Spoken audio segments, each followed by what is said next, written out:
चलिए अब हम लोग स्टार्ट करते हैं इस लेक्चर में न्यायपालिका से। और मतलब ये आज जो आपको दिख रही है सामने मुद्दे, इसी को हम लोग पढ़ेंगे, ध्यान रखिएगा। आप यहाँ क्या दिख रहा है आपको कि न्यायपालिका बनाम विधायिका का मुद्दा, ठीक है? क्या दिख रहा है? न्यायपालिका बनाम विधायिका का मुद्दा। संसद की शक्ति, संशोधन करने की शक्ति की कोई सीमा है या नहीं, यानी कि ससीम है या असीम है। असीम का मतलब असीमित है या ससीम है, यानी कि सीमा है कोई। इसके अलावा देखेंगे हम लोग संविधान को क्या जड़ से समाप्त किया जा सकता है, यानी कि पूर्णतः खत्म किया जा सकता है, ये हम लोगों को समझना है, ठीक है? और क्या समझेंगे यहाँ कि बुनियादी ढांचे का उद्भव कैसे हुआ और उसका विकास कैसे हुआ। साथ में हम ये पढ़ेंगे कि संसद मूल अधिकारों में संशोधन कर सकती है अथवा नहीं कर सकती है। क्या मूल अधिकारों को पूर्णतः समाप्त किया जा सकता है, ये सब।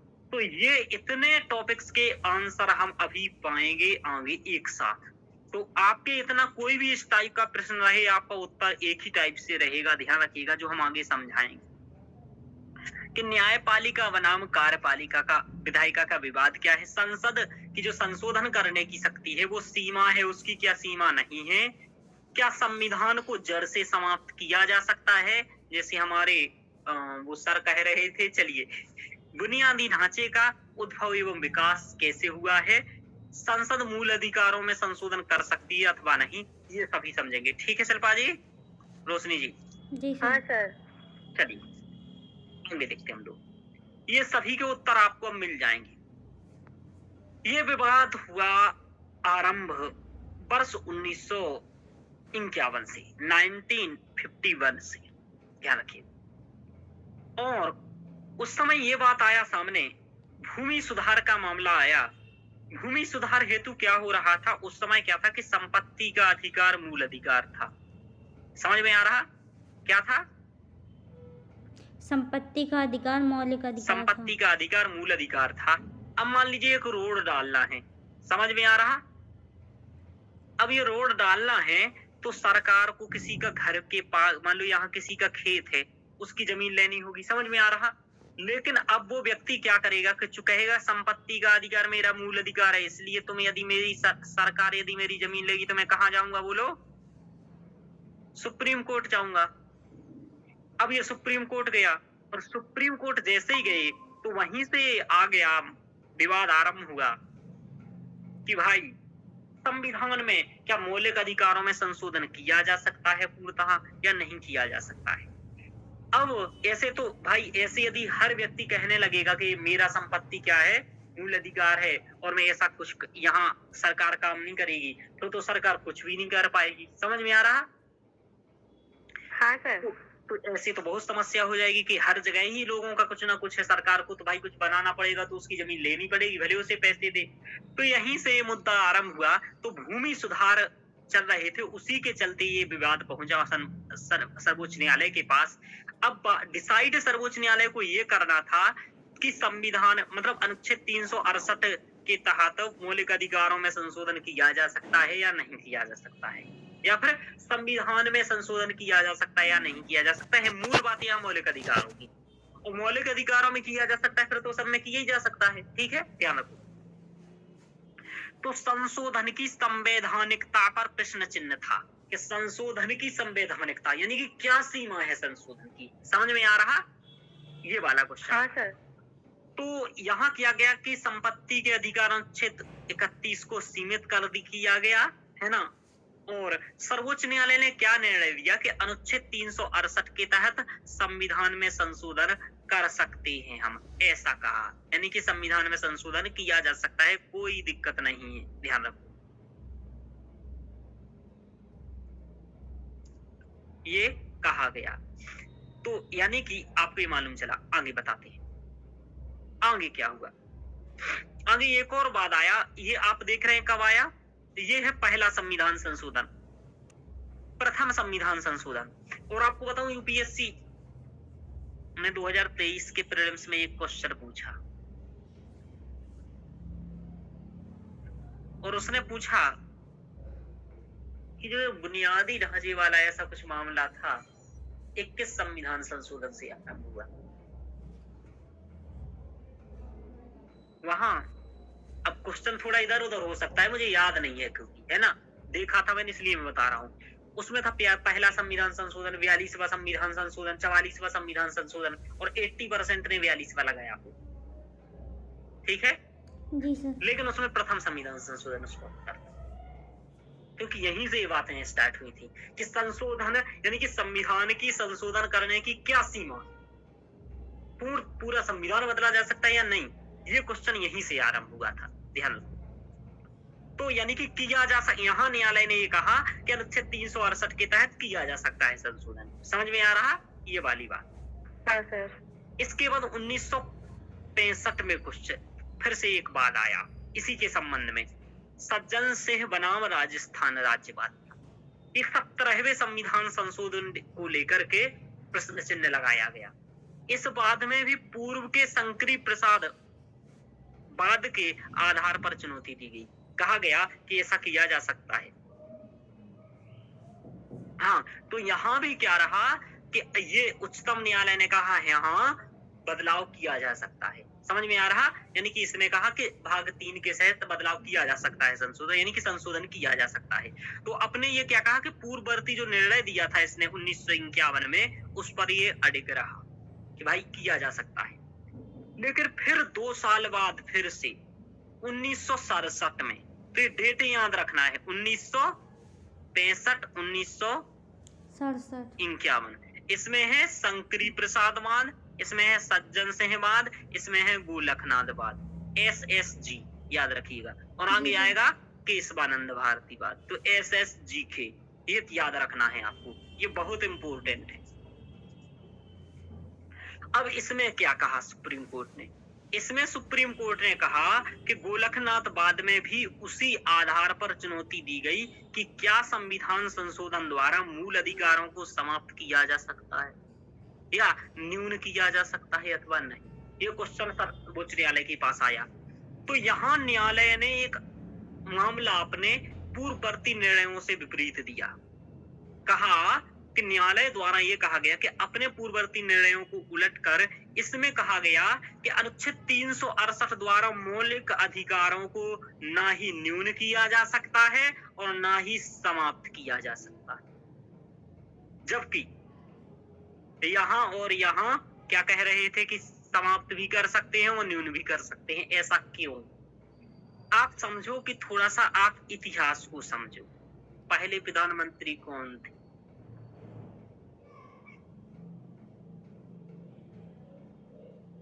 कौन थे?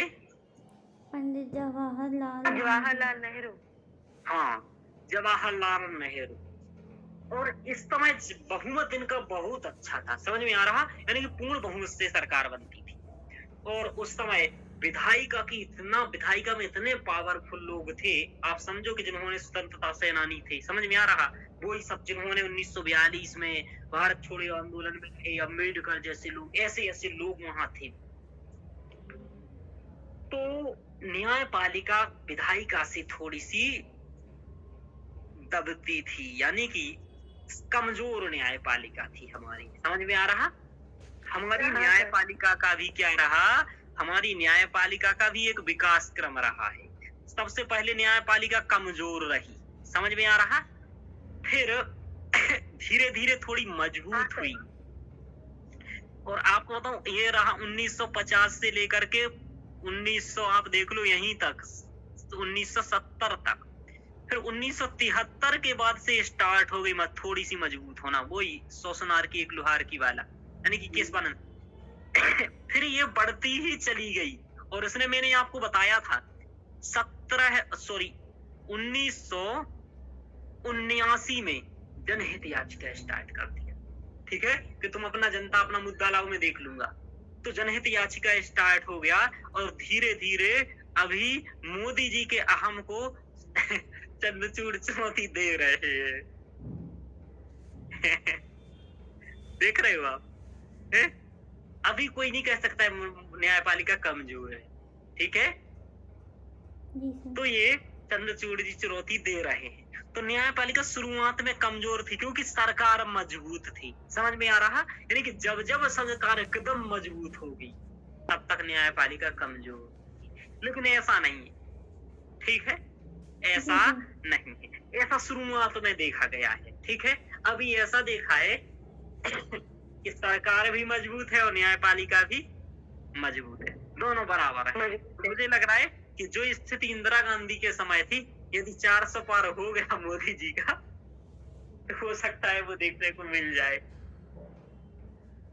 क्यों ना मन मिल सकता है?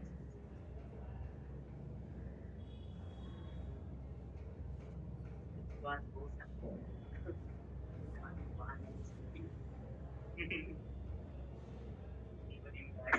हाँ, तो यदि 400 पार हो गया तो कुछ हो सकता है ऐसा। चलिए, तो मैं वही बता रहा हूँ कि आप आराम से याद रख सकते हो, क्योंकि शुरुआत के 2 मामले जो हैं तब तक कौन था, मतलब जवाहरलाल नेहरू। हालांकि जवाहरलाल नेहरू पहले 1964 में शायद की 63 में कब उनकी मृत्यु हो गई थी, तो वो है। तो ये 2 बात आपको ध्यान रखना है कि शंकरी प्रसाद बाद में क्या कहा, बोलो क्या कहा शिल्पा जी? कि मौलिक अधिकारों सहित संविधान के किसी भी भाग में संशोधन किया जा सकता है। यही बात कहा सज्जन से बाद में कि मौलिक अधिकारों सहित संविधान के किसी भी भाग में संशोधन किया जा सकता है। लेकिन इसमें कहा कि ना ही मौलिक अधिकारों में को न्यून किया जा सकता है और ना ही समाप्त किया जा सकता है। हाँ, तो यानी कि अब क्या है, अब देखो आगे क्या है, आगे क्या हुआ। अब देखो आगे क्या कहा। अब इंदिरा गांधी जी ऐसे तो मान नहीं जाएंगी, कुछ ना कुछ तो करेंगी। अब देखो क्या करती हैं। प्रक्रिया स्वरूप सरकार द्वारा 24वां संविधान संशोधन किया गया और जिसमें कहा अनुच्छेद 368 में निम्न परिवर्तन कर दिए गए। क्या परिवर्तन किया गया कि संविधान संशोधन हेतु प्रक्रिया के स्थान पर कह दिया गया कि संविधान संशोधन की संसद की शक्ति एवं प्रक्रिया, जो मैंने आपको बताया। यानी कि अनुच्छेद क्या किए गए, इसमें बदलाव ये कर दिया गया, अनुच्छेद 368 1, 2 और 3 ये जोड़ दिए गए। समझ में आ रहा? जी सर। तो देखो अनुच्छेद 368 1, 2, 3 जोड़े थे 24वें संविधान संशोधन के द्वारा। अभी 42वां के, फिर अभी और कुछ होगा, फिर 42वां जोड़ेंगे। अब इसके बाद क्या हुआ, जब ये तीनों जोड़ दिए गए, कौन सा 368 1, 2 और 3। अब मैं आपको ये तीनों पर पढ़ा चुका हूं कि नहीं पढ़ा चुका हूं अनुच्छेद? हाँ सर। ठीक है, तो इसमें ये कहा गया था लास्ट वाला 368, यदि 3 आप देखने जाओ तो क्या कहा गया था 368 3 में, एक बार मैं आपको पुनः दिखा देता हूँ। 368 3 में ये कहा गया था कि अनुच्छेद 13 की कोई भी बात अनुच्छेद 368 पर लागू नहीं हो। ये बहुत खतरनाक था। अनुच्छेद 13 यानी कि मौलिक अधिकारों में हम कुछ भी संशोधन करते रहे, ठीक है, संसद के मतलब न्यायपालिका कुछ नहीं कहेगी, ये जोड़ दिया गया। तब क्या हुआ कि ये फिर से मुद्दा आया, तो इसके बाद एक वाद आया जिसे कहते हैं केशवानंद भारती वाद। क्या कहते हैं? केशवानंद भारती वाद। और ये आया 1973 में, ध्यान रखो, ये आया 1973 में। प्रश्न वही है, क्या है प्रश्न वही, बोलो, कि क्या मौलिक अधिकारों को संशोधन किया जा सकता है या समाप्त किया जा सकता है, या फिर संपूर्ण संविधान में संशोधन किया जा सकता है, या संपूर्ण संविधान को संशोधन समाप्त किया जा सकता है। प्रश्न वही है। अब केशवानंद भारती वाद में क्या कहता है न्यायालय, अब आप देखो। न्यायालय कह रहा है इस वाद में संविधान संशोधन के अनुच्छेद 368 का मुद्दा उठाया गया और संसद की संविधान संशोधन की शक्ति पर विचार करने हेतु मुख्य न्यायाधीश, कौन थे मुख्य न्यायाधीश? सीकरी। हाँ, और सीकरी इस दिन कसम खा के आए थे कि भले मुझे फांसी लग जाए, इसके बाद ये मर जाऊं, लेकिन आज मैं ऐसा निर्णय दूंगा कि अब तक किसी ने ना दिया होगा ना दे पाएगा। तो क्या कहे सीकरी साहब, देखो ये कहे कि ये सीकरी साहब एस एम सीकरी इनका नाम है, लेकिन ये सीकरी जैसे बहुत फेमस है। इन्होंने कहा इनके ये बैठे और साथ में 13 सदस्यीय पीठ बैठी, यानी कि मतलब 13 ये थे, 12 और थे, ठीक है, ऐसी होती है पीठ, ठीक है, इससे क्या हो सके, निर्णय हो सके। तो 13 सदस्यीय पीठ बैठी, यानी कि इससे पहले इतनी बड़ी पीठ नहीं बैठी, हमें लगता अभी बाद में भी नहीं बैठी, ठीक है, ध्यान रखना ये बात। तो अभी तक की सबसे बड़ी पीठ यही थी। तो 13 सदस्यीय पीठ बैठी और इनके द्वारा पूर्ववर्ती निर्णय जो गोलकनाथ में दिया था उसको बदल दिया। गोलकनाथ में जो निर्णय दिया था, क्या दिया था गोलकनाथ में निर्णय, बोलो। गोलकनाथ बाद में ये निर्णय दिया था कि संसद ना ही मौलिक अधिकारों को न्यून कर सकती है और ना ही समाप्त कर सकती है। इसको इन्होंने उलटते हुए कहा कि बुनियादी ढांचे की संकल्पना को प्रस्तुत किया। फिर इनसे पूछा कि बुनियादी ढांचा क्या है, फिर ये बता रहे हैं, यानी कि इन्होंने 13 सदस्यीय पीठ के माध्यम से निर्णय दिया और बुनियादी ढांचे की संकल्पना प्रस्तुत की। और बुनियादी ढांचे के संदर्भ में ये कहा कि संसद अनुच्छेद 368 के तहत मूल अधिकारों सहित संविधान के किसी भी भाग में संशोधन कर सकती, यानी कि जो करना है करो, केवल मात्र मूल ढांचे या आधारभूत ढांचे का उल्लंघन नहीं कर सकते।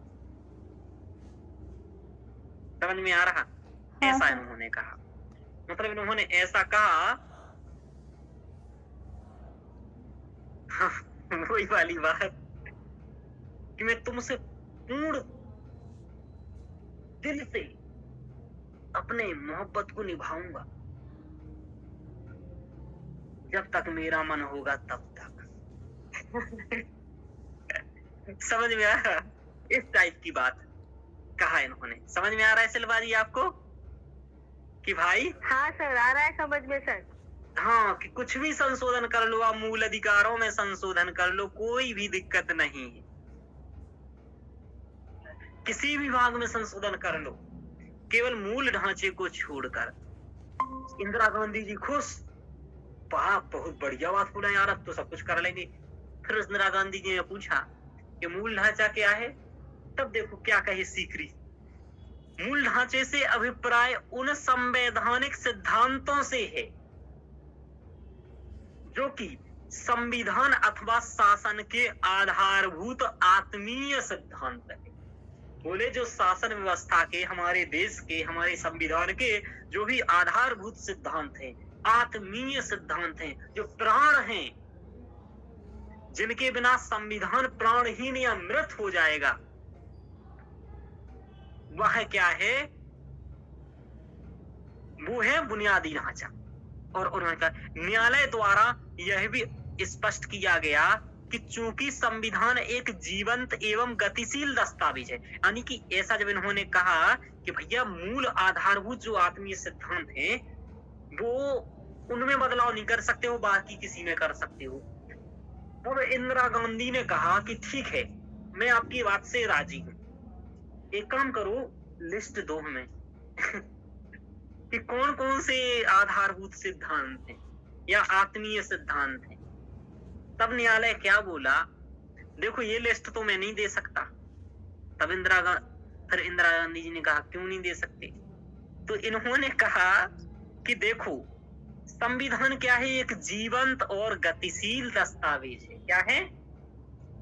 जीवंत है और गतिशील है भाई, सदैव नए नए प्रावधान इसमें जुड़ते रहेंगे, नई नई चीजें आती रहेंगी, नई नई परिस्थितियां आती रहेंगी। इसलिए बुनियादी ढांचे के अंतर्गत कौन से प्रावधान होंगे उन्हें हम समय समय पर स्पष्ट करते रहेंगे और बताते रहेंगे। समझ में आया? हाँ सर। हाँ सर। हाँ, कितना खोपड़ा जलाया हुआ जस्टिस जी।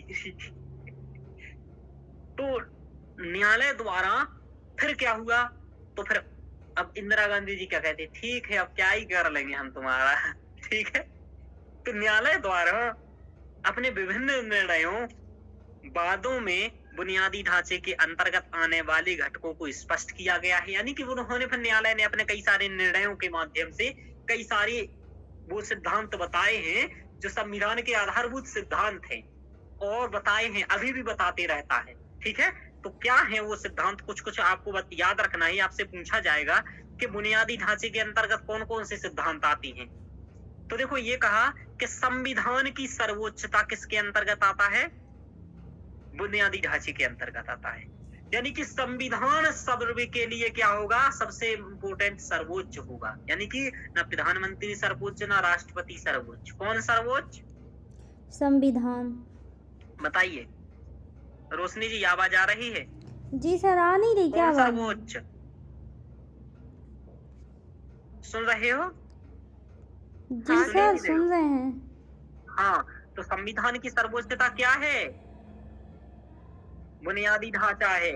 राज्य की संप्रभु लोकतांत्रिक गणराज्य स्वरूप, ये क्या है, बुनियादी ढांचा। पूछेगा कि प्रस्तावना के कौन से शब्द बुनियादी ढांचे के अंतर्गत आती है, जी सर। तो क्या कर लोगे, क्योंकि कंपटीशन बढ़ रहा है, तो उसे तो ऐसे पूछना, मूड खिसका पर जाएगा कोई व्यक्ति है। तो संप्रभु लोकतांत्रिक और गणराज्य स्वरूप, गणतंत्रात्मक स्वरूप, ये क्या है, ये बुनियादी ढांचे का हिस्सा है, इन्हें बदल नहीं सकते। पंथ निरपेक्ष चरित्र भी क्या है, बुनियादी ढांचा है। यानी कि हिंदू राष्ट्र नहीं हो सकता, समझ में आ रहा है तुम्हें बात, क्योंकि पंथ निरपेक्ष चरित्र क्या है, बुनियादी ढांचा है। तो कभी चेंज करने ही नहीं देगा, ये जाएंगे वो रद्द कर देगा। ठीक है, लेकिन इतना जनता शांति कहाँ है, किसने पढ़ा है बुनियादी ढांचा, हम लोगों को भी पहली बार समझ में आ रहा होगा। संघीय चरित्र समझ में आ रहा, जो हमारी संघात्मक व्यवस्था है। जैसे नहीं तो ये कभी कभी कोई कोई कहता है ना कि सातवीं, कभी कभी ये राज्य सूची को ही समाप्त कर दे। जैसे क्या हुआ था कि जैसे एक बार विषयों को बदल लिया, बदल सकती है संसद, समझ में आ रहा कि राज्य सूची का कोई यदि विषय है तो चाहे तो संसद मतलब उसके माध्यम से ले सकती है। ठीक है, संशोधन के माध्यम से संघ सूची में शामिल कर सकती है राज्य सूची के विषय को। तो बात ये आती है क्या संपूर्ण राज्य सूची के विषय को कर ले, समझ पा रहे हो बात? हाँ सर। रोशनी जी, क्वेश्चन समझ में आ रहा है कि संपूर्ण राज्य सूची के विषयों को संघ सूची में कर ले? जी सर। तो राज्य खत्म है वहीं, हाँ है ना, जब मैंने कोई शक्ति ना रहेगा तो क्या करेंगे। तो ऐसा नहीं कर सकते, क्यों, क्योंकि संघीय चरित्र किसके अंतर्गत आता है, बुनियादी मूल ढांचे के अंतर्गत। और ऐसा करेंगे तो ये संघीय ढांचे के खिलाफ हुआ, समझ में आ रहा। और पहली बात, ऐसा करने के लिए कौन सा बहुमत चाहिए पड़ेगा, 2/3 प्लस आधे से अधिक राज्य। हाँ देखो, आधे से अधिक प्लस विशेष बहुमत, यानी कि विशेष बहुमत और आधे से अधिक राज्यों का समर्थन।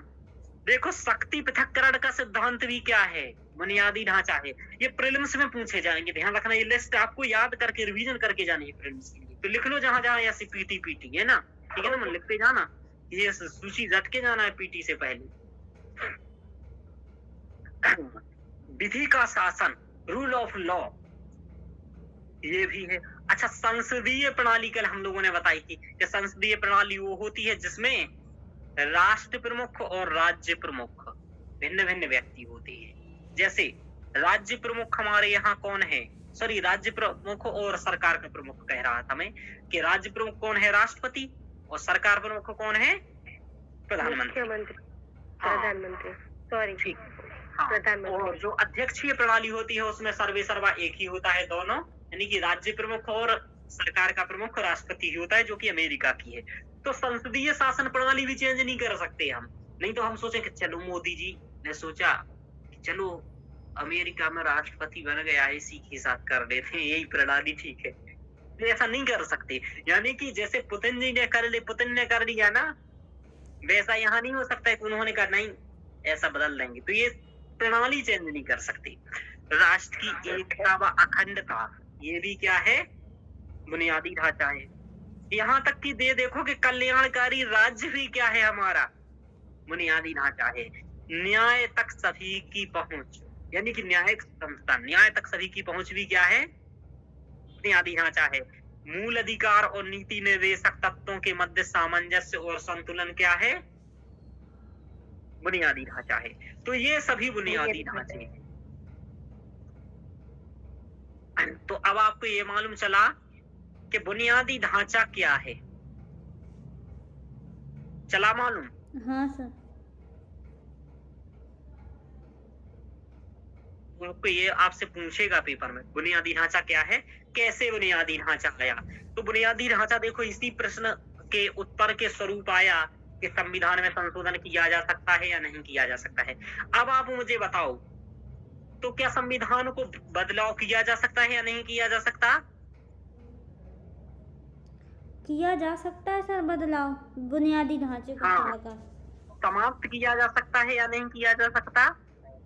किया जा सकता है पर सर नहीं किया जा बुनियादी सकता। ढांचे को छोड़कर। हाँ हाँ, बुनियादी ढांचे को सेव करके, लेकिन संविधान को समाप्त थोड़ी किया जाएगा। चलिए 42वें सर, संविधान, अब संविधान देखो, को बदला जा सकता है सर। हाँ हाँ, संविधान को बदला जा सर, सकता है, पूरे मतलब संविधान को बदला जा सकता है सर। नहीं। आप आइए तो आप बताओ ना, बदला जा सकता है या नहीं? मतलब सर, संसद के पास इतनी सत्ता तो है ना कि वो चाहे तो संसद ये संविधान बदल सकता है। नहीं है, कहाँ है? ये बदलने का प्रयास किया ना, कहाँ बदल पाया? मौलिक ओके। अधिकार तो बदले नहीं गए। यही तो सर, कहा। मैंने ये सुना था, इसलिए सर मैंने पूछा है आपसे अभी, ये क्लियर करने के लिए ही सर। क्या तो आपको बताऊं, देखो संसद क्या कर सकती है, किसी नए चीज को जोड़ सकती है, कोई अप्रासंगिक चीज को उससे हटा सकती है, ठीक है, समझ पा रहे हो? हाँ सर।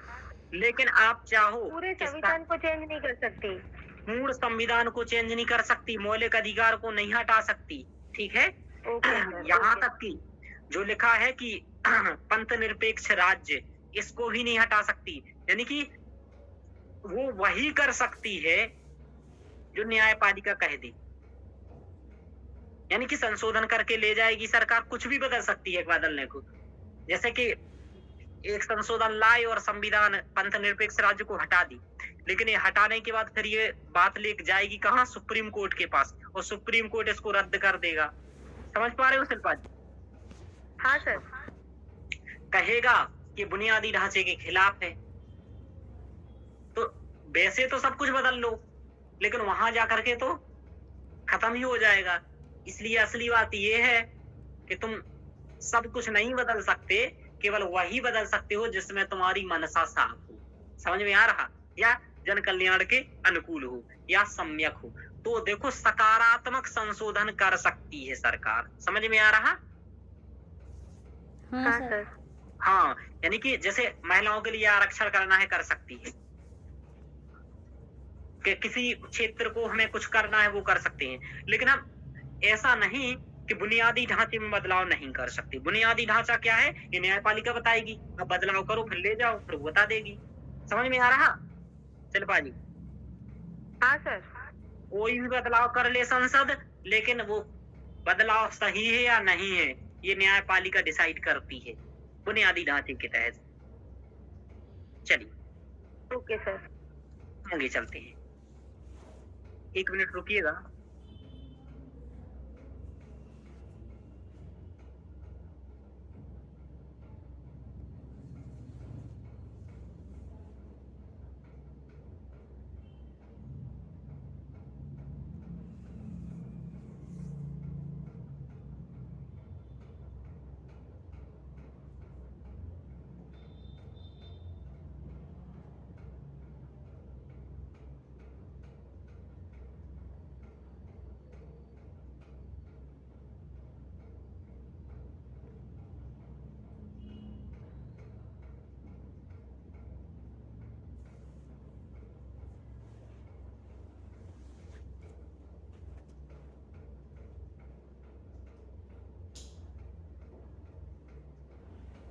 आगे चलते हैं हम लोग। देखो अब बात आया, और भी देखो, ये भी है समानता का सिद्धांत। क्या है? बुनियादी ढांचा है व्यक्ति की गरिमा और स्वतंत्रता, बुनियादी ढांचा है न्यायिक पुनरावलोकन, ठीक है ना।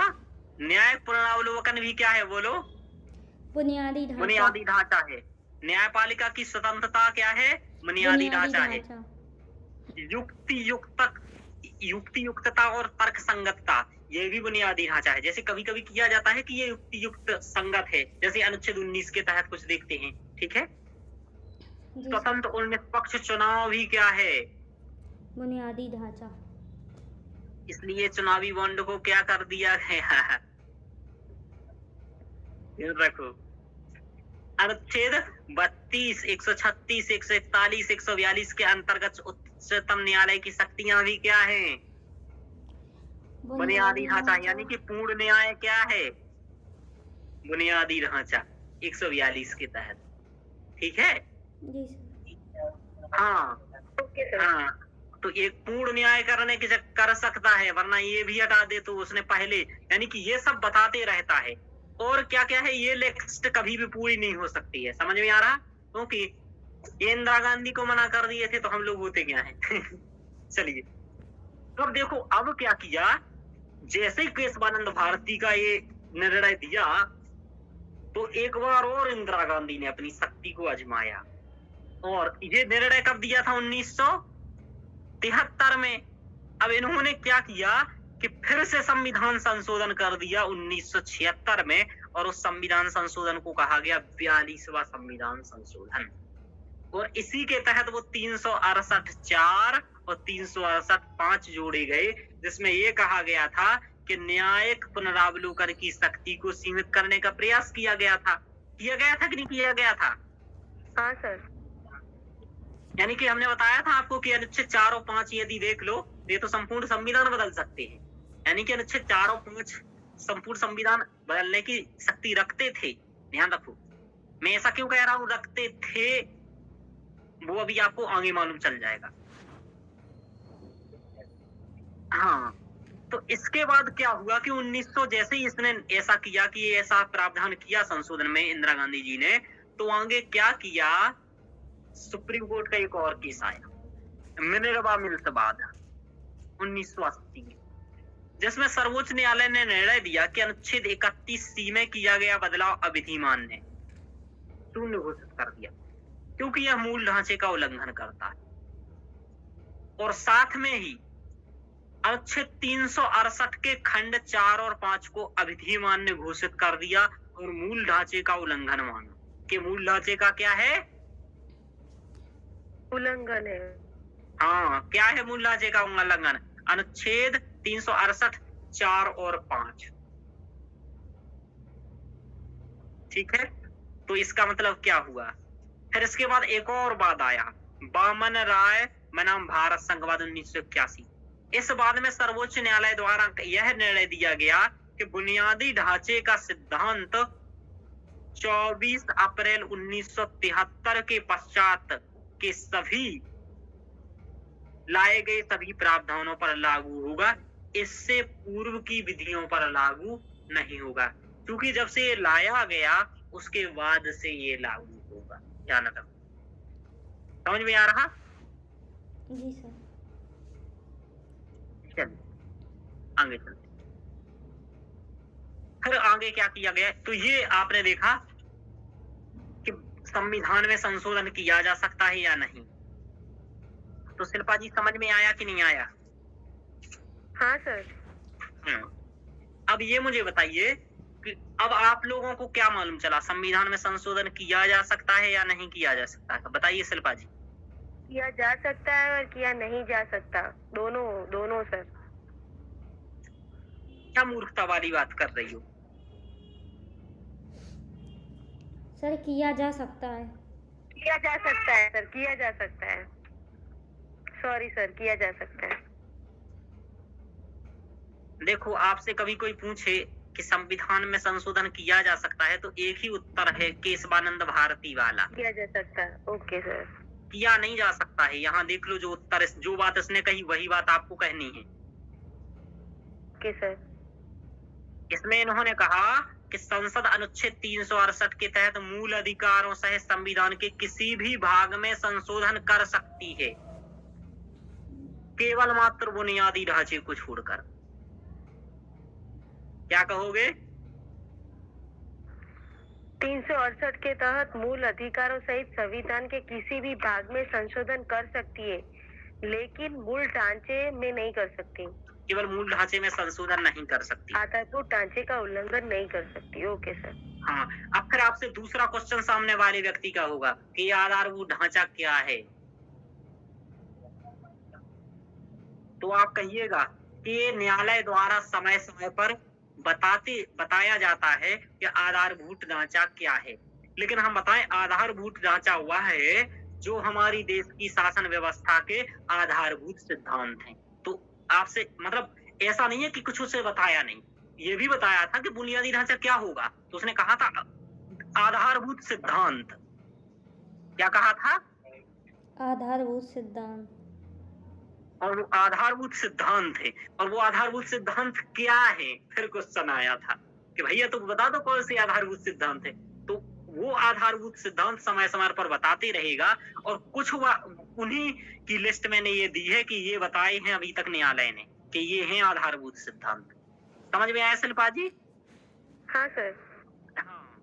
तो अब आपसे कोई क्वेश्चन करूं मैं यदि कि बुनियादी ढांचा क्या है तो क्या कहोगे? क्या सर? आपसे क्वेश्चन किया मैंने कि बुनियादी ढांचा क्या है।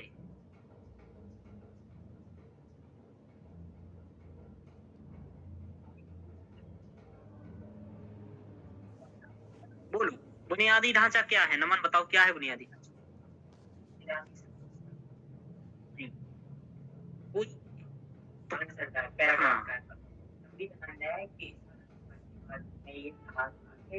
संविधान जो है जीवन व्यवस्था में निर्धारित ये नहीं कर सकते। तुम लोगों को क्या कहना है? तुम लोगों को ये उत्तर देना है कि कोई मुझे बुनियादी ढांचा क्या है तो बोलना कि बुनियादी ढांचा को संविधान के कुछ आधारभूत सिद्धांत है बस। Okay sir. और फिर वो कहेगा कि अच्छा आधार मतलब कहना और ये आधारभूत सिद्धांत न्यायालय समय समय पर बताती रहती है। सर तो मतलब यही बताना है कि क्या क्या बताएं तो चार पांच नाम बता दो। न्यायालय समय समय पर बताती रहती है। Okay sir. हाँ मतलब और ये देखो ये और सर ऐसे कह सकते हैं इसको कि आधारभूत ढांचा वह है जो देश की शासनिक प्रशासनिक व्यवस्था को संचालित करने वाले आधारभूत सिद्धांत है जिसे न्यायपालिका समय समय पर बताती रहती है। हाँ आप ऐसे भी कह सकते हो जो संविधान के अथवा देश की शासन प्रशासनिक व्यवस्था के जो आधारभूत सिद्धांत है वही। फिर वो ठीक है वही है। और फिर आप कहिएगा कि क्या है और न्यायालय द्वारा इनका समय समय पर वर्णन किया गया है तो वो क्या है तो बता दो। धर्मनिरपेक्षता, समाजवाद, अखंडता, एकता, मौलिक अधिकार, नीति निर्देशक तत्व जो आ जाएगा बस समझ में आ रहा है? ये वाला सिस्टम है। तो क्योंकि अधिकतर लोग यहीं अटकते हैं तो बुनियादी ढांचे का क्वेश्चन आया तो वो अटक जाते हैं क्या लिखें तो सीधे लिखो बुनियादी ढांचे के केशवानंद भारतीवाद में ठीक है सर्वोच्च न्यायालय ने बुनियादी ढांचे के तहत संविधान के उन आधारभूत सिद्धांतों को व्याख्यायित किया है। उल्लेख उन महत्वपूर्ण सिद्धांतों को वर्णित किया है जो शासनिक प्रशासनिक व्यवस्था के लिए मूल हैं, आधारभूत है। उदाहरण जिन्हें विभिन्न निर्णयों के माध्यम से बताया गया है। उदाहरण जैसे दो चार उदाहरण दे दूं आप। ठीक है समझ पा रहे हो बात? जी सर। हाँ सर। क्योंकि जब क्वेश्चन देखेगा तब तुम्हें ये समझ में नहीं आएगा कि लिखूं कहाँ से। और तो सब लिया था है ना। शंकरी प्रसादवाद से सज्जन सिंहवाद, फिर गोलकनाथवाद, फिर केशवानंद भारतीवाद, फिर मिनर्वा मिन्सवाद और ये सब बात याद रखना है। और फिर इसे बामरराववाद ये भी याद रखना कि इसमें कहा गया भाई 1973 के बाद लागू होंगे। तो ये समझ में आया? समझ में आ रहा? हाँ सर। तो मैंने ये क्वेश्चन इसलिए बता दिया क्योंकि ये बार बार आपसे 50 लोग पूछेंगे और ये रट लेना है उत्तर कि बुनियादी ढांचा क्या है तो आधारभूत सिद्धांत। आधारभूत सिद्धांत लगाते रहो। संविधान के आधारभूत सिद्धांत है, देश की शासन प्रशासनिक व्यवस्था की आधारभूत सिद्धांत है, किसी के भी बता दो फिर कोई दिक्कत नहीं। तो ये आप लोगों ने देख लिया। ये करना है अपन को और यहीं से लिख देना है। और कभी लिखना भी स्टार्ट करना है तो ये यहाँ से स्टार्ट करना है। केशवानंद भारतीवाद। केशवानंद भारतीवाद में सुप्रीम कोर्ट ने जस्टिस सीकरी मिकरी का नाम मत लिखिएगा खोपड़ी घूम जाएगी कि बस लिख सकते हो। ये भी लिख सकते हो मुख्य न्यायाधीश में सीकरी की अध्यक्षता में, लेकिन इतना ज्यादा बड़ा हो जाए कोई मतलब नहीं है। सीधी बात कहो केशवानंद भारतीवाद में सर्वोच्च न्यायालय ने मूल्यवादी ढांचे की संकल्पना प्रस्तुत की। इसमें ऐसे आधारभूत सिद्धांत हैं जो देश की शासनिक प्रशासनिक व्यवस्था के मूल है। समझ में आ रहा? हाँ सर। हाँ ऐसा कुछ भी कहो। चलो ये है। तो ये हम लोगों ने देखा कि आधारभूत ढांचा क्या है। अब देखो कुछ क्वेश्चनों के आंसर आपको मिल गए होंगे जो मैंने शुरुआत में बताए थे। तो देखो एक तो ये सुप्रिया मालूम जी चल तो गया कि बिल्कुल नहीं बोल न्यायपालिका रही बनाम हैं। क्या? सुप्रिया जी तो बिल्कुल नहीं बोल रही सर। सुप्रिया जी तो अब क्या ही बताऊं इनको कह करके, मैं खुद थक गया, लेकिन ये नहीं थकी हैं। मतलब ये क्या सोचती हैं, क्या चाहती हैं, क्या करती हैं, वही जाने। अब बोलती ही नहीं है। अब देख लो अपन लोग बोल रहे हैं उनके बारे में, वो कुछ नहीं बोल। चलिए कुछ बोलोगी सुप्रिया? सुन भी रही हैं कि नहीं सुन रही?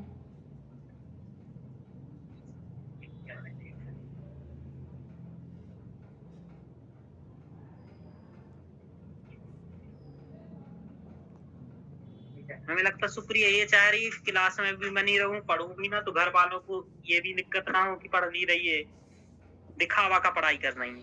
चलिए सर कोई नहीं, आगे कर चलते हैं। चलिए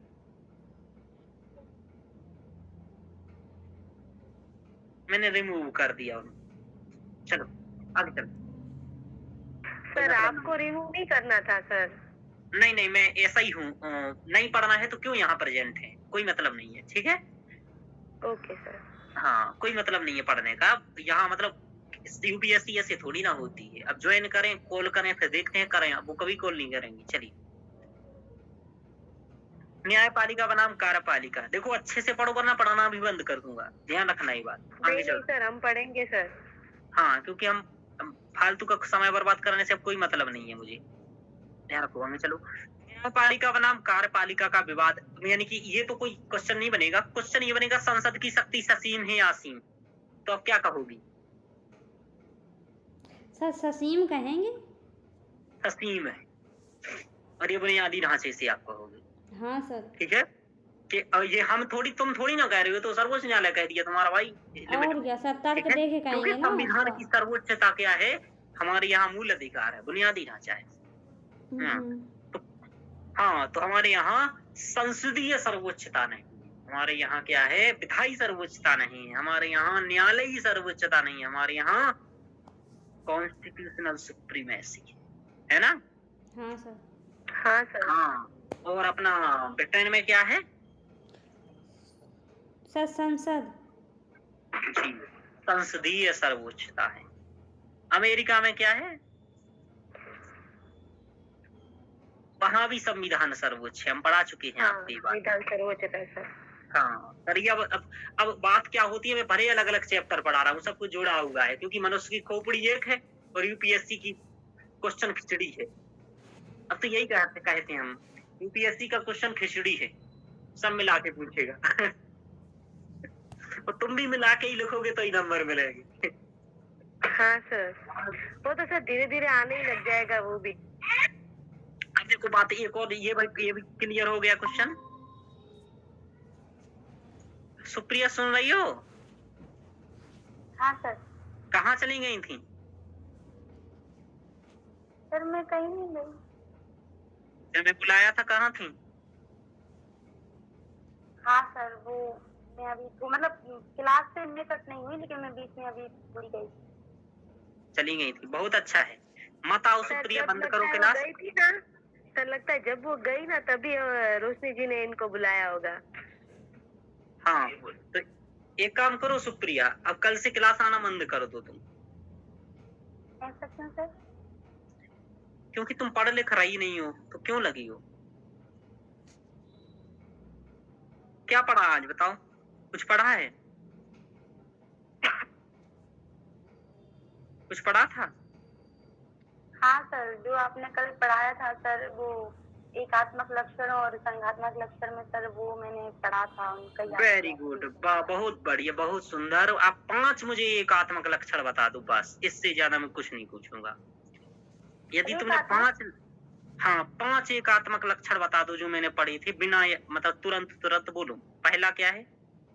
हाँ सर, सर इसमें केंद्र के पास सारी शक्तियाँ सम्मिलित होती हैं। हाँ ठीक है, बताओ। वो हाँ सर, इसमें मतलब सभी शक्तियाँ केंद्र के पास निहित होती हैं, शामिल होती हैं।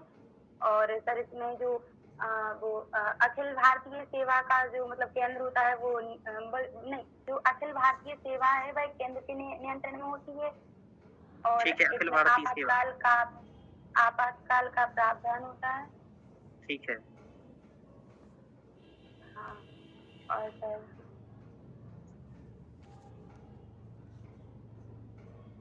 और बताओ। और सर इसमें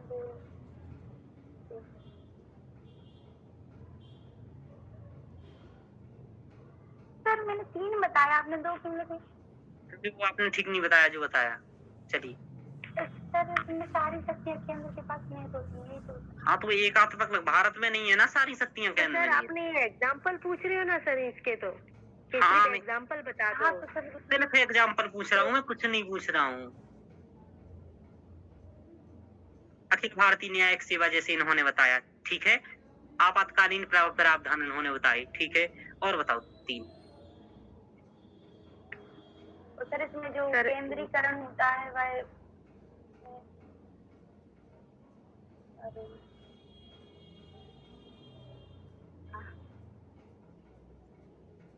बताओ बताओ। मैंने 5 ही पूछे, मैं तो 15 पूछ लेता। 15। सर ये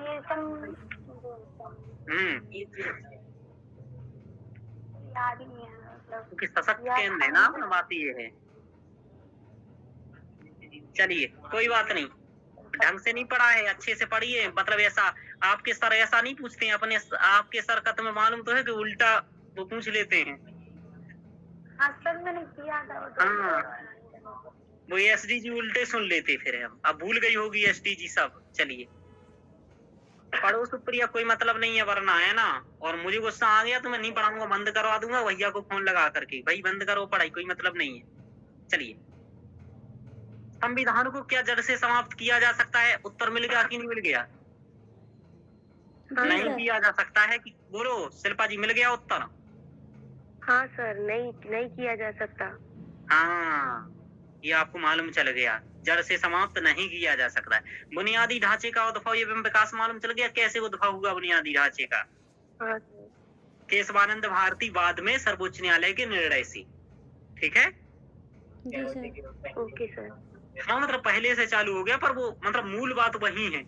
कि वही उसने निर्णय दिया ना कि ये यहाँ तो कुछ वो चला, पहले दिए फिर पलट दिए, फिर कोई मतलब नहीं है। लेकिन लिखना वो भी पढ़ेंगे, लेकिन हाँ लिखना वो भी पढ़ेंगे शॉर्ट में, कि पहले में ये कहा कि भाई नहीं कर सकते, दूसरे कर सकते, लेकिन लास्ट में इसी के तुम्हें डिटेल्स इसी का करना है। तो सीधे सीधे केशवानंद भारती बाद से हुआ है बुनियादी ढांचे का, ठीक है।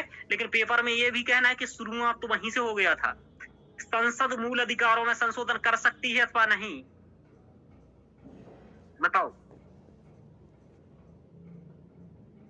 कर सकती हो, उसने क्या कहा था? भाग 3 के सभी में सब संशोधन कर सकते हो, क्यों बुनियादी ढांचे का नहीं कर सकते हो? भाई बहुत बढ़िया निर्णय दिया।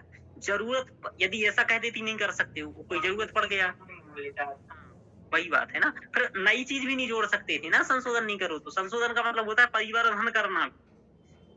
तो ये बहुत बड़ी बात है कि बहुत अच्छा निर्णय दिया। चलिए, तो ये भी है, सभी के उत्तर मिल गए हैं आपको एक ही बार में। अब देखो बात ये है। सर हाँ बोलो ये जो बोलो। संसद मूल अधिकारों में संशोधन कर सकती है अथवा नहीं, तो सर कर सकती है ना? हाँ कर सकती है, कोई दिक्कत नहीं है, कर सकती है, लेकिन मूल ढांचे को का उल्लंघन किए बिना, ठीक है।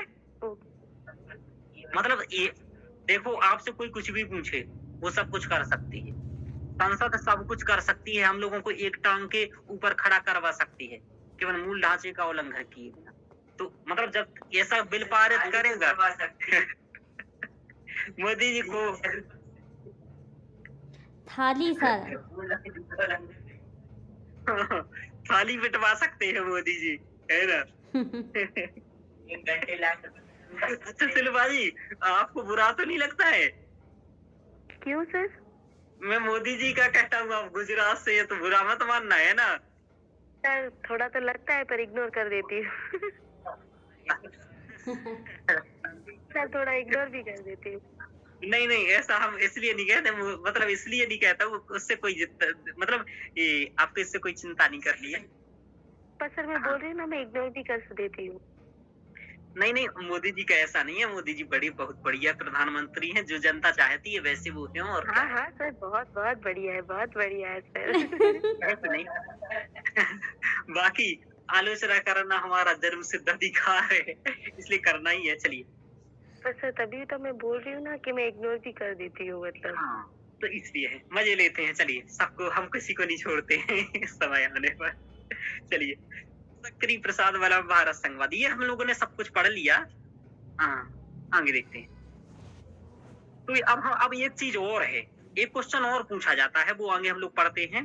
देखो, आधारभूत ढांचा बनाम 9वीं अनुसूची।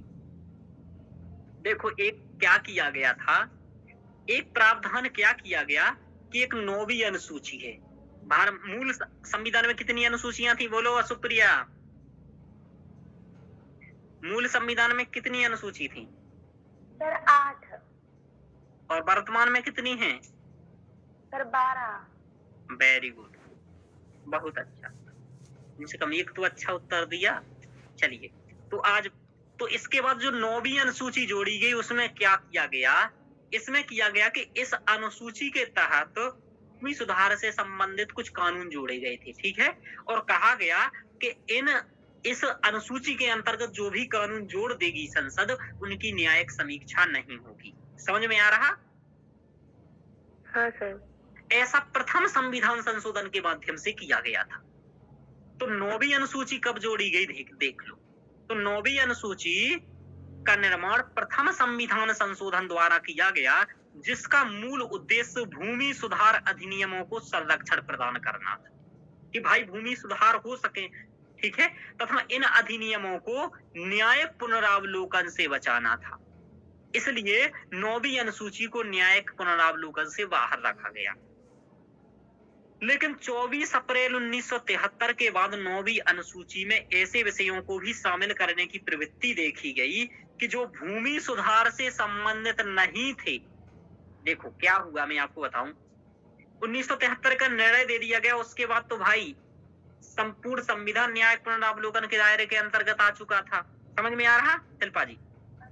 हाँ सर। और किसी का भी न्यायपालिका न्याय पुनरावलोकन कर सकती थी। तो संसद ने सोचा कोई बात नहीं, अब यहाँ तो मेरी दाल गन नहीं रही है, तो एक काम करते हैं, सब कुछ 9वीं में डालते रहेंगे तो उसकी न्यायिक समीक्षा होती नहीं है, ठीक है।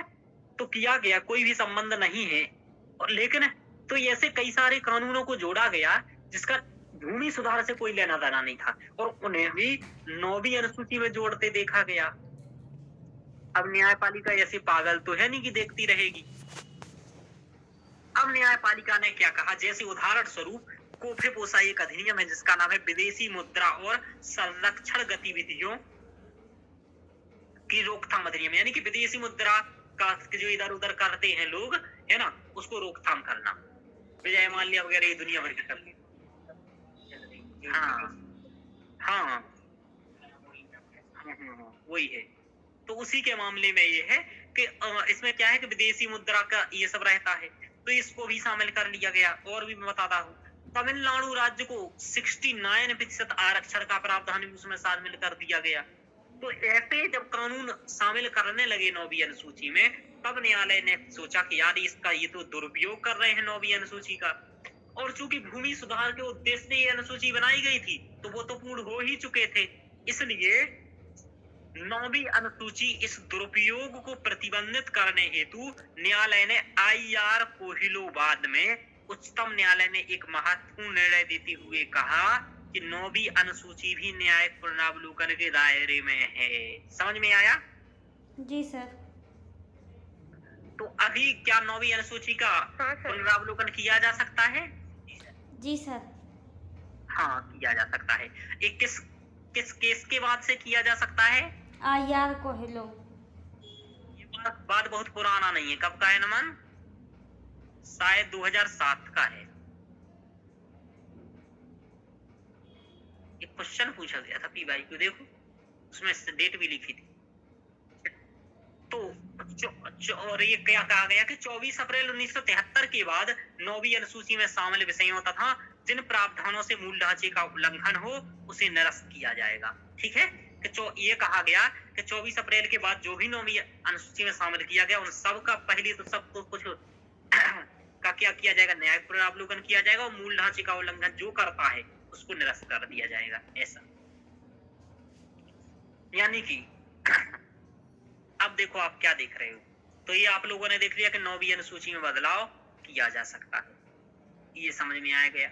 आईआर कोहिलूवाद से आगे चलते हम लोगों ने। और अब देखो आगे क्या देखना है हमें कि मूल ढांचा अथवा उच्चतम न्यायालय द्वारा संसद की संविधान संशोधन की शक्ति को सीमित किया गया है। तो बात ये है, संसद की जो संविधान करने की संशोधन की शक्ति थी उसको सीमित किया गया है। क्या ऐसा आपको लगता है शिल्पा जी, सुप्रिया, कि मूल ढांचे द्वारा अथवा उच्चतम न्यायालय द्वारा संसद की संविधान संशोधन की शक्ति को सीमित किया गया है? सुन रहे हो शिल्पा जी? सर किया गया है ना? हाँ सर। हाँ कि सीमित किया गया है। ऐसा तो आपको दोनों तर्क देने हैं, सीमित किया गया है या नहीं किया गया है। तो आप लोग तो तुरंत झट से क्या बोल दिए हो कि किया गया है। सीमित किया गया है, लेकिन ऐसा नहीं है। चलिए, हाँ सर। मूल ढांचे में मूल संविधान में मूल ढांचे का उल्लेख नहीं है। यह सर्वोच्च न्यायालय का स्वेच्छाचारी निर्णय है जो कि संसद की शक्ति को सीमित करता है। समझ में आ रहा? यदि ऐसा कुछ था तो संविधान निर्माता पहले ऐसा कुछ निर्माण करती। समझ में आ रहा? जी सर। तो इसका मतलब कि किया गया है, एक तर्क हो गया। तो ये तर्क सही लगा कि नहीं लगा शिल्पा जी, कि मूल ढांचे का उल्लेख संविधान में तो नहीं था, ये तो सर्वोच्च न्यायालय का स्वेच्छाचारी निर्णय है। ठीक है, जो कि संसद की शक्ति को सीमित करता है। दूसरा तर्क देखो, संविधान निर्माताओं का भी यह विचार नहीं था कि संसद को संशोधन की शक्ति ससीम हो, क्योंकि यदि ऐसा वह सोचते तो प्रावधान भी स्पष्टतः ही करते। तो ये शक्ति पृथक्करण के सिद्धांत का उल्लंघन हो गया। आगे देखो, आलोचकों के अनुसार न्यायालय द्वारा मूल ढांचे का उपयोग करके शक्ति पृथक्करण का विधायिका की शक्ति का उल्लंघन किया गया। यानी कि कुछ ऐसा मानते हैं आलोचक कि भाई ये न्यायालय ने क्या किया है कि शक्ति पृथक्करण सिद्धांत का उल्लंघन किया और मूल ढांचे का कंसेप्ट देकर के विधायिका की शक्ति का उल्लंघन भी किया। जैसे न्यायालय में पारदर्शिता हेतु निर्मित न्यायिक नियुक्ति आयोग को असंवैधानिक घोषित कर देना। समझ में आ रहा शिल्पा जी? हाँ सर। भाई ये तो न्यायपालिका के पारदर्शिता को बढ़ावा देने के लिए लिया लाया गया था, लेकिन उसने कह दिया ये तो गलत है, मूल ढांचे के आधार पर हमारी न्यायिक स्वतंत्रता को खतरा डालता है। तो यानी कि न्यायालय ने एक अपने हाथ में बड़ी शक्ति को हथिया लिया। समझ में आ रहा?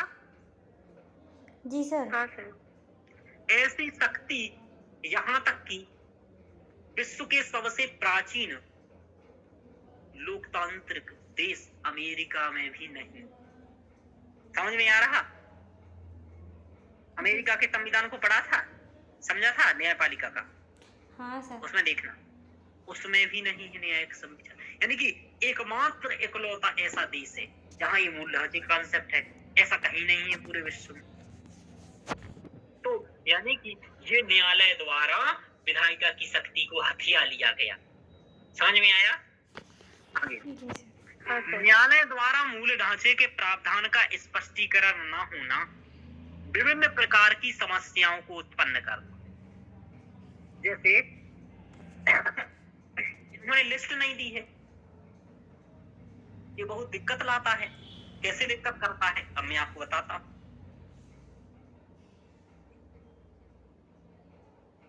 संसद को सोचना पड़ता है कि वह इस विषय पर विधि बनाए या नहीं बनाए। समझ में आ रहा? क्योंकि संसद द्वारा यदि विधि निर्माण किया गया और उसको असंवैधानिक करार होने पर जनतंत्र के धन का अपव्यय होगा, पहली बात। यानी कि संसद ने क्या किया कि 6 महीने में एक अच्छे कानून पर सोचा, बनाया। जैसे मान लीजिए राष्ट्रीय न्यायिक नियुक्ति आयोग ही, मानो 15 दिन डिबेट चला, ये चला वो चला, चर्चा हुई, कुर्सी की, है ना, लाइट वगैरह टूटे गए, जूता वगैरह चलाए गए। इसके बाद संसदीय चर्चा में समय बर्बाद हुआ, लास्ट में जाकर के निर्णय दे दिया कि भैया खत्म है, ठीक है, असंवैधानिक करार दे दिया गया यदि न्यायालय के द्वारा। तो ये बहुत बड़ी दिक्कत है, समझ पा रहे हो? जी सर। हाँ, ये सीमा लगाती है भाई उस पर कि सोचो, ये नहीं बनाना है भैया, वो हटा देगा। जैसे अब मान लो, यही सोच लो कि मोदी सरकार एक बहुत बड़ा बिल पर हिंदू राष्ट्र के नाम पर बनाई, तुम्हें लगता है वो कर देगा क्या न्यायालय? कभी नहीं करेगा, 25 बार रिजेक्ट कर देगा, क्योंकि उन्हें कोई मतलब नहीं है वहां जो बैठेंगे धर्म वगैरह से। क्योंकि यदि उन्हें धर्म से मतलब होता तो घर में बैठ करके पूजा कर रहे होते वो वहां बैठ के यदि न्याय दे रहे हैं ना, तो उन्होंने पढ़ाई करके वहां गए हैं, वो तो ये पढ़ाई करके उधर जाएगा ना, वो इधर नहीं आएगा, ये बात ध्यान रख लो आप। चलिए, तो यानी कि ये वाली बात है। चलिए, तो 5वां देखो, 1991 के आर्थिक संकट की भांति यदि किसी कारणवशात राजनीतिक संकट उत्पन्न हो जाए, जैसे 1991 में आर्थिक संकट आया था, सभी को मालूम है कि नहीं है? जी सर। हाँ, सोचो, एक परिस्थिति सोच रहा हूँ, देखो बता रहा हूँ कि 1991 में जैसा आर्थिक संकट आ गया था, वो लेने की देने पड़ गई कि भांति यदि किसी कारणवशात राजनीतिक संकट हो जाए, देखो उस समय क्या करना पड़ा था, पूरा अपनी आर्थिक व्यवस्था को बदलना पड़ा था, ये मालूम है आप लोगों को? हाँ सर। पहले हम लोग समाजवादी की ओर ज्यादा झुके हुए थे, और 1991 में हमें पूर्ण शर्तें मान करके पूर्ण पूंजीवादी की ओर झुकना पड़ा। यानी कि हम तो नहीं झुके पूर्णतः, लेकिन फिर भी ऐसा नहीं है। पहले यदि 70% हम समाजवादी थे और 30% पूंजीवादी, तो फिर एक उल्टा हो गया कि 70% हम पूंजीवादी हो गए और 30% समाजवादी। समझ में आ रहा है? जी सर। और लाइसेंसिंग प्रक्रिया को भी सरल कर दिया गया। लाइसेंस प्रक्रिया, तो उदारीकरण, निवेश, सब कुछ तो कर दिया गया था। हाँ सर। तो यानी कि ये आर्थिक संकट आ गया था, सब कुछ बदलना पड़ा। अब सब सोचो, यदि किसी कारणवश राजनीतिक संकट आ जाए, व्युत्पन्न हो जाए, तथा इस संकट का निवारण एकमात्र मूल ढांचे के तहत वर्णित प्रावधान का उल्लंघन ही हो। जैसे कि ऐसा कोई संकट आ जाए कि हमें संघात्मक प्रणाली की जगह एकात्मक प्रणाली अपनाना पड़े। समझ पा रहे हो? जी सर। समझो, जैसे केरल कहने लगे मैं तो अलग होऊंगा, कर लो क्या करोगे? तमिलनाडु कहने लगे मैं तो अलग होऊंगा, कर लो क्या कर लोगे? समझ में आया? तब एक ही काम करना पड़ेगा केंद्र संघ सरकार को, या न्यायालय का उसमें बहुत महत्वपूर्ण सहयोग चाहिए। समझ में आ रहा? बिना न्यायालय के नहीं हो पाएगा ये काम। तो यही करना पड़े कि अब पूरे देश की व्यवस्था एकात्मक है, राज्य खत्म, केवल भारत मतलब भारत, वो सभी राज्यों की पुलिस केवल भारत की। हाँ, भारत मतलब भारत, राज्य मतलब कोई नहीं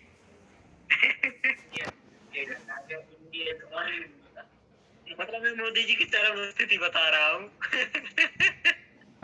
ऐसा राजनीतिक संकट आ जाए कुछ, तब यह न्यायालय के विवेक पर निर्भर करेगा कि वह इस संदर्भ में क्या निर्णय लेगा। समझ पा रहे हो बात? क्योंकि बुनियादी ढांचे का उल्लंघन हो रहा है या नहीं हो रहा है, ये डिसाइड तो वो ही करेगा। समझ में आ रहा? जैसे मैं आपको बताता हूँ, न्यायालय ने कहा कि हमारी सरकार संघीय प्रणाली क्या है, मूल ढांचे का हिस्सा है।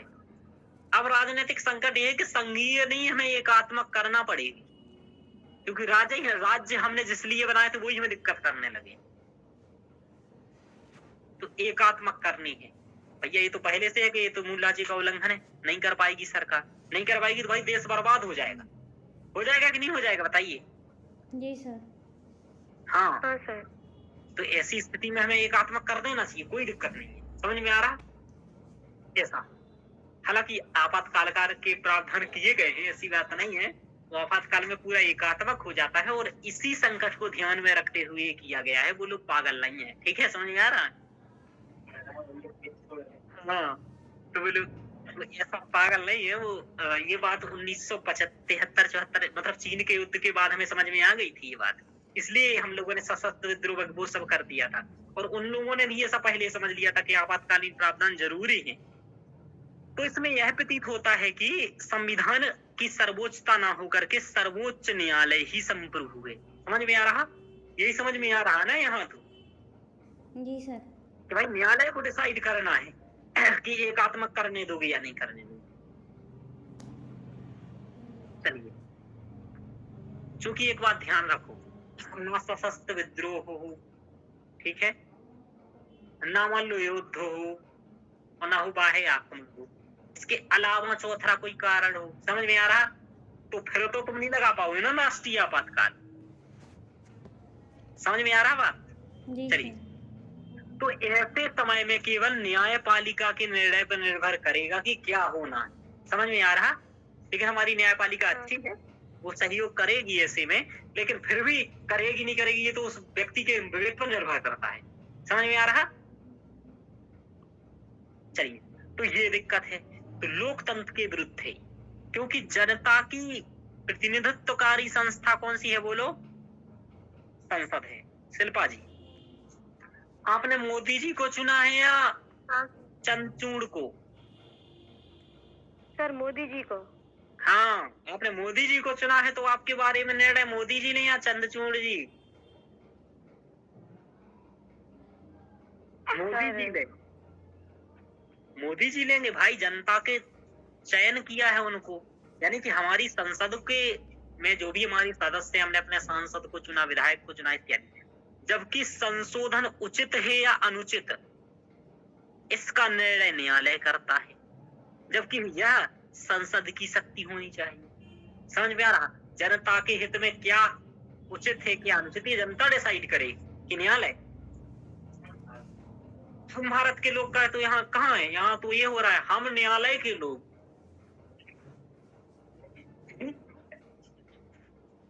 ये दिन तो सब न्यायालय के ऊपर। यानी कि संसद की शक्ति को सीमित किया है कि नहीं किया है? बोलो, किया है कि नहीं किया है? जी सर। हाँ, ये सीमित किया है। अब देखो, तो ये आप लोगों ने पक्ष में तर्क दिए कि सीमित किया है। देखो, जब मैं पक्ष पढ़ाता हूँ तब ऐसा लगता है हाँ यार पक्ष ही सही है नहीं लगता है कि हाँ सीमित किया है। अब देखो, अब दूसरा भी तर्क है कि संसद की शक्ति को सीमित नहीं किया है। कितने लोग मानते हैं ये बात कि संसद की शक्ति को सीमित नहीं किया है? ये सब लोग तो मान रहे हैं कि सीमित किया है। अब देखो, पक्ष में तर्क क्या देने हैं आपको। पक्ष में तर्क ये है कि संवैधानिक संशोधनों की निरंतरता, यह स्पष्ट प्रमाण है कि संविधान संशोधन की शक्ति को मूल ढांचे ने सीमित नहीं किया है, क्योंकि 24 अप्रैल 1973 से लेकर के वर्तमान समय तक लगभग 60 संविधान संशोधन कर दिए गए। यदि संविधान संशोधन की शक्ति को सीमित किया गया होता तो 60 संविधान संशोधन कैसे हो पाते? समझ पा रहे हो रोशनी जी? जी सर। शिल्पा जी, सुप्रिया सुन रही हो? जी सर। हाँ, हाँ, सर। 1973 से अब तक कितना हो गया है? लगभग 60 संविधान संशोधन हो गया। इसका मतलब संविधान संशोधन तो हो रहा है, हाल ही में अभी हुआ है वो, है ना, 106वां संविधान संशोधन। इसका मतलब ये कि संविधान, तो पहला ये कि संविधान संशोधन को नहीं रोका। दूसरा तर्क, संवैधानिक संशोधनों के दुरुपयोग को रोका गया है। किसको रोका गया है बोलो? संविधान संशोधन के दुरुपयोग को। हाँ, नहीं तो हर दूसरे दिन संविधान संशोधन का दुरुपयोग किया जाता। आपको बताऊं, अमेरिका में इतना बार हो गया है ना, अभी तक वहां 28 संशोधन हुए 300-400 साल में, मतलब बहुत कम संशोधन आप अपन लोगों की अपेक्षा। क्यों? क्योंकि वहां बहुत जटिल प्रक्रिया है संशोधन की। ये बात मैंने पढ़ाई थी, यदि आपने देखी हो तो। सर पूरा वहाँ कठोर संविधान है अमेरिका का, हाँ वही मैंने बताया था कि और कठोर संविधान श्रीलंका का सदन है, यानी कि नम्य है। हाँ, और आपको बताऊं, यहाँ तो राज्य का केवल समर्थन होता है, वहाँ राज्यों से विशेष परमिशन ली जाती है। समझ में आ रहा? हाँ सर। कि ऐसा करें या नहीं करें, क्योंकि केंद्र को वहाँ बनाया किसने? राज्यों ने। राज्यों ने।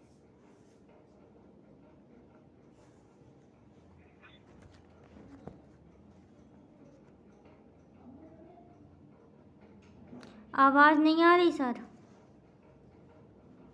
अब आ रही है? चलिए, तो यानी कि हम लोगों ने संविधान संशोधन को नहीं रोका है, दुरुपयोग को रोका है। जैसे कि 9वीं अनुसूची में शामिल किए जा रहे प्रावधान, तमिलनाडु का आरक्षण को पेपोसा, ये सब हम दुरुपयोग किए थे, इसलिए आईआर बाद में हमने क्या किया, इसको न्यायिक समीक्षा के दायरे में लाया। तो यानी कि हमने संविधान संशोधन को नहीं रोका, दूसरा तर्क हो गया। और तर्क देखो, संवैधानिक मूल्यों तथा उसके प्रावधानों का संरक्षण। देखो, रोका नहीं है, संवैधानिक मूल्यों का संरक्षण किया है न्यायालय ने। समझ पा रहे हो? जी सर। जैसे अभी महिलाओं के सशक्तिकरण के लिए आप जोड़ दो, कोई दिक्कत नहीं है। आप जीएसटी के लिए आपने करो संशोधन, कोई दिक्कत नहीं है। आधार के लिए संशोधन करो, कोई दिक्कत नहीं है, लेकिन गलत मत करो। समझ में आ रहा? यानी कि दुरुपयोग को रोका है। संवैधानिक मूल्यों का उल्लंघन मत करो, जैसे समाजवाद का उल्लंघन मत करो, पंथ निरपेक्षता का उल्लंघन मत करो, संघीय शासन का उल्लंघन मत करो। तो इस प्रकार के महत्वपूर्ण संवैधानिक मूल्यों, उनके प्रावधानों के संरक्षण के लिए ये किया गया है, न कि रोकने के लिए। आपातकाल के दौरान किए गए संशोधन का परीक्षण ही इसकी आवश्यकता की मांग करता है। देखो क्या हुआ कि आपातकाल के दौरान इंदिरा गांधी जी ने ऐसे ऐसे संशोधन कर दिए कि संविधान ही बदल देती वो। तो आप देखो कि अनुच्छेद 368 4 और 5, ये तो ऐसे संशोधन कर दिए गए थे कि तो संविधान को ही बदल देते कि नहीं बदल देते? बोलो शिल्पा जी। अनुच्छेद 368 4 और 5 संविधान को ही बदल देते, ऐसे संशोधन थे। तो फिर भाई ऐसे संशोधनों का तो रोकना जरूरी था कि नहीं था? तो आपातकाल के दौरान जैसे संशोधन किए गए वो दिखाते हैं कि इस पर सीमा होनी चाहिए। समझ में आ रहा? तो वही सीमा निर्धारित की है, क्योंकि हमारे यहाँ क्या है, कॉन्स्टिट्यूशनल सुप्रीमेसी है, ना कि संसदीय सर्वोच्चता। तो आप एक पॉइंट ये भी लिख सकते हो कि सर इसमें संवैधानिक सर्वोच्चता को स्थापित किया गया है, ना कि संशोधन को रोका गया है।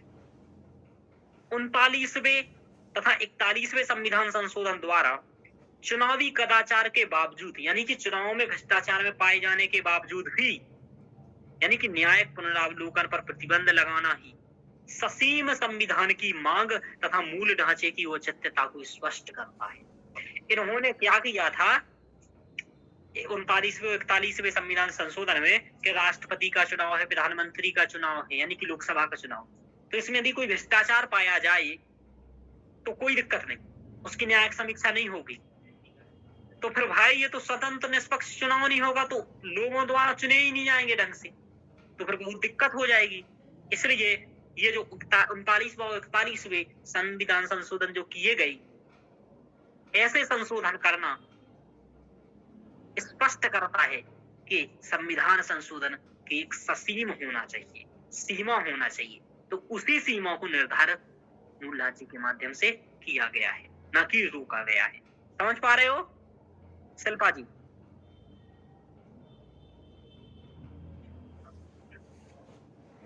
हाँ सर। हाँ, केवल हाँ नहीं कहना है, पढ़ ही रही हो कि सुन ही रही हो केवल? समझ में आ रहा? सर सुन रही हूँ अभी। हाँ सर, आ रहा है समझ में। एक बात ध्यान रख लो, मुझे लेक्चर दूसरी बार देखना पड़ेगा। हाँ, एक बात ध्यान रख लो कि एक बार में यदि ये चीजें समझ में नहीं आई ना, आपको हमसे समझ में नहीं आई, एक बात और जान लो, तो जीवन में कभी समझ में नहीं आएगी। Okay sir. संविधान को सीमित नहीं सुनिश्चित करता है। यानी कि संविधान को सीमित नहीं सुनिश्चित नहीं करता है। समुचित रहता है। जैसी क्यों नहीं करता है, यानी कि सॉरी हाँ सही कह रहे हो, संविधान को सीमित नहीं समुचित करता है, यानी कि सीमित नहीं किया है, समुचित किया है, यानी कि उचित संशोधन करो, से फालतू का मत करो, यानी कि संशोधन के अनुचित को रोक करके समुचित करता है, तो अनुचित को समुचित कर देना चाहिए था, अनुचित लिखने ना है ना, अनुचित लिखोगे ज्यादा अच्छा लगेगा। अनुचित को रोकता है और समुचित करता है ना।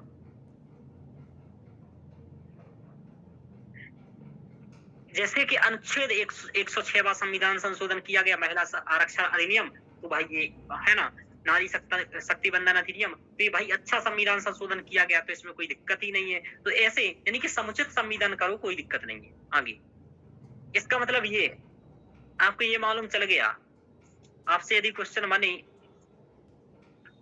कि संविधान की शक्ति को सीमित कर दिया है बुनियादी ढांचे ने, क्वेश्चन बनेगा, क्वेश्चन लिख लो, चाहे ना बने तो भी लिख लो। क्वेश्चन ऐसा बन सकता है कि मूल ढांचे ने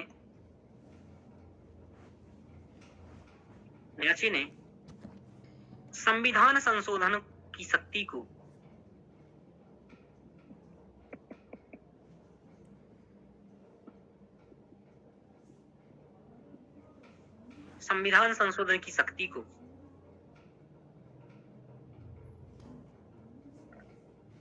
सीमित किया है। आलोचनात्मक परीक्षण करें।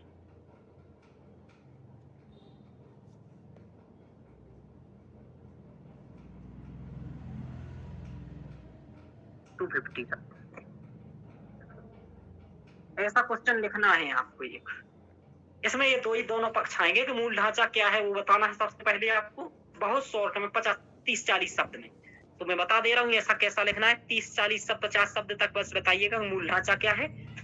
फिर बताइएगा हाँ संशोधन की शक्ति को सीमित किया है, पक्ष में तर्क, विपक्ष में तर्क और लास्ट में निष्कर्ष। लिख पाओगे शिल्पा जी? रोशनी जी लिख पाओगी? जी सर। हाँ तो लिखना है ये क्वेश्चन, ऐसे ही क्वेश्चन बने हैं अभी तक भी, चिंता मत करो, क्वेश्चन यही बने हैं। चलिए यानी कि हम लोगों ने देख लिया, अब हम लोगों को ये देखना है आगे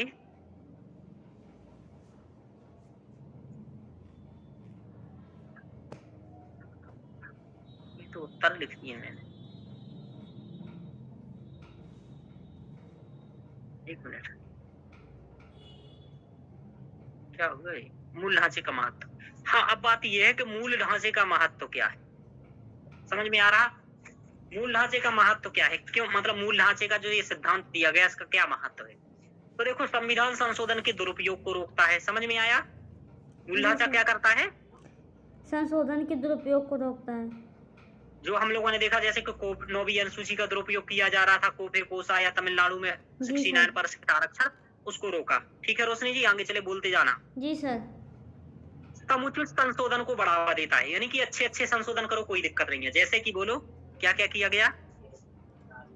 जैसे महिला आरक्षण अभी 33% किया गया, जीएसटी परिषद हो गई, जीएसटी। हाँ तो जीएसटी का किया गया, 106वां किया गया महिला आरक्षण का, तो यानी कि समुचित संशोधन को बढ़ावा दिया है। 3 तलाक संवैधानिक वो तो सर अच्छा वो नहीं आएगा इसमें संशोधन में। क्या 3 तलाक से संशोधन में नहीं आएगा ना? हाँ नहीं आएगा, हाँ वो अलग से बनाएंगे। संविधान EWS आएगा, क्यों नहीं आएगा? हाँ तो संवैधानिक सिद्धांतों व राष्ट्रीय आंदोलनकर्ताओं के विचारों, चिंतन और को संरक्षण प्रदान किया है कि नहीं किया? तुम ये सोचो कि सब कुछ बदल देते। जी सर। उनके संवैधानिक सिद्धांतों, राष्ट्रीय आंदोलनकर्ताओं के विचार, चिंतन को संरक्षण प्रदान किया है भाई। जैसे कि समाजवादी हमारा लोक कल्याणकारी राज्य, समझ में आ रहा? वरना ये क्या करते, आज की स्थिति ये बता देते पूंजीवादी कुछ लोगों का कल्याणकारी राज्य, समझ? हाँ ये ऐसा है।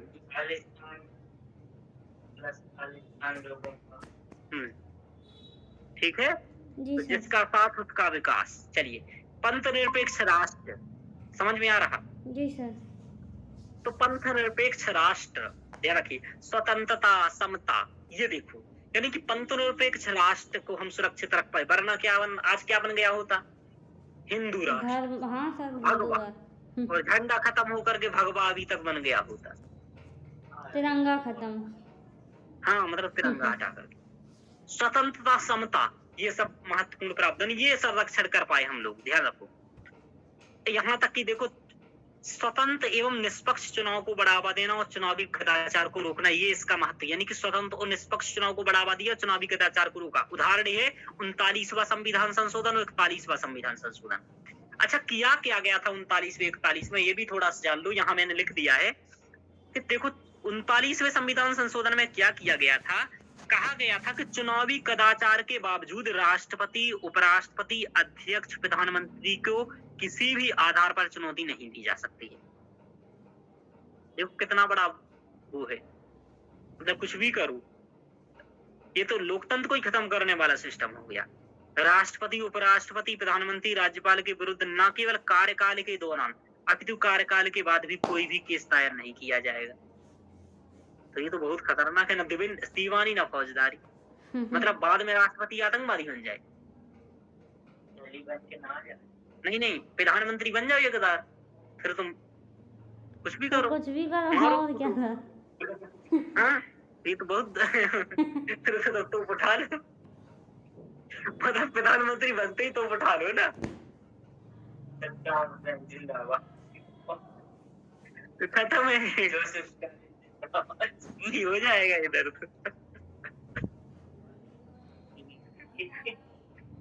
तो मूल अधिकारों तथा उन्नतिशील लोकतंत्र मूल्यों का संरक्षण, यानी कि मूल अधिकारों का संरक्षण किया है मूल ढांचे ने, वरना इन्होंने अभी तक खा गए होते।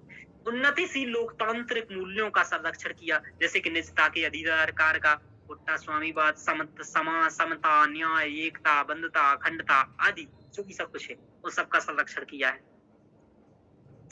संविधान संरक्षण का साधन, चूंकि संविधान लोकतंत्र की रक्षा हेतु धर्म ग्रंथ की भांति है। समझ में आ रहा? आशा यह कि बहुमत होने का यह कतई अर्थ नहीं है कि संशोधन जो चाहो, जैसा चाहो संशोधन कर दो। समझ में आ रहा? जी सर। समझ पा रहे हो शिल्पा जी? यदि किसी पार्टी को बहुमत है तो इसका मतलब ये नहीं है कि कुछ भी करो, बहुमत इसलिए है कि तुम अच्छा करो। समझ में आ रहा? जी सर। हाँ सर। जनता ने विश्वास जाहिर किया है, लेकिन हमारे यहाँ क्या होता है, इसका मतलब उल्टा समझ लिया जाता है। अरे 400 पार मतलब कुछ भी करो, ये वाली बात। और यहीं से व्यक्ति का पतन होना स्टार्ट हो जाता है, क्योंकि जनता तो विश्वास से तुम्हें दे रही होती है, उसे पता है अरे ये तो कुछ और ही कर रहा है। तो न्यायालय का यह परम कर्तव्य है कि संविधान का संरक्षण करे, उसी का जहां साधन मूल ढांचा है। समझ में आ गया? भाई न्यायालय है इसलिए कि मूल संविधान का संरक्षण करे और लोगों का संरक्षण करे, दो ही तो उसके काम है। सही। बहुमत का अर्थ संविधान में स्वेच्छाकारी संशोधन नहीं हो सकता। न्यायालय का परम कर्तव्य ही संविधान का संरक्षण है। ठीक है, ऐसा हम लिख सकते हैं कुछ निष्कर्ष। तो ये हम लोगों ने क्या दिए तर्क, ये दिए कि भाई ये हमने बताया मूल ढांचे का क्या महत्व है, यानी कि मूल ढांचे ने क्या किया है कि संविधान को किस दुरुपयोग को रोका है।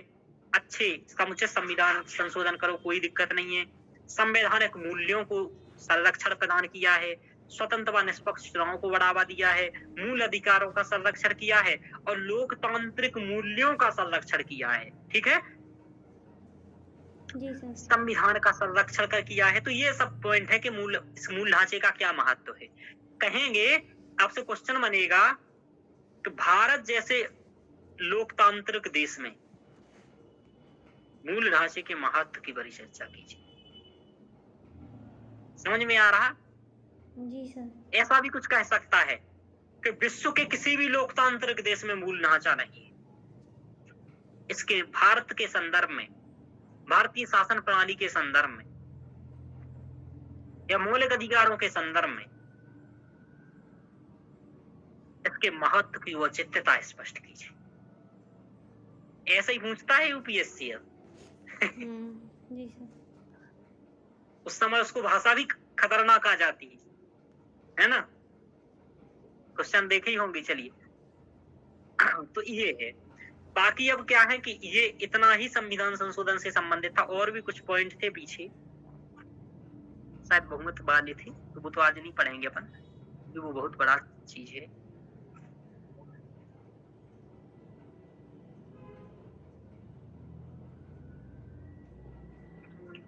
संशोधन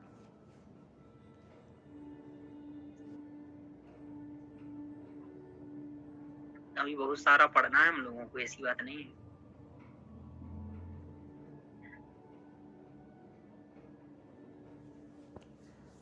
सुन रही हो सुप्रिया? हाँ सर। समझ में आया या नहीं आया, सच बताना। हाँ सर, आया तो। बाकी सर मैं फिर लेक्चर देखूंगी और फिर रिवीजन करूंगी तो फिर पढ़ूंगी ठीक है, और अच्छे से याद आएगा। ठीक है, वेरी गुड।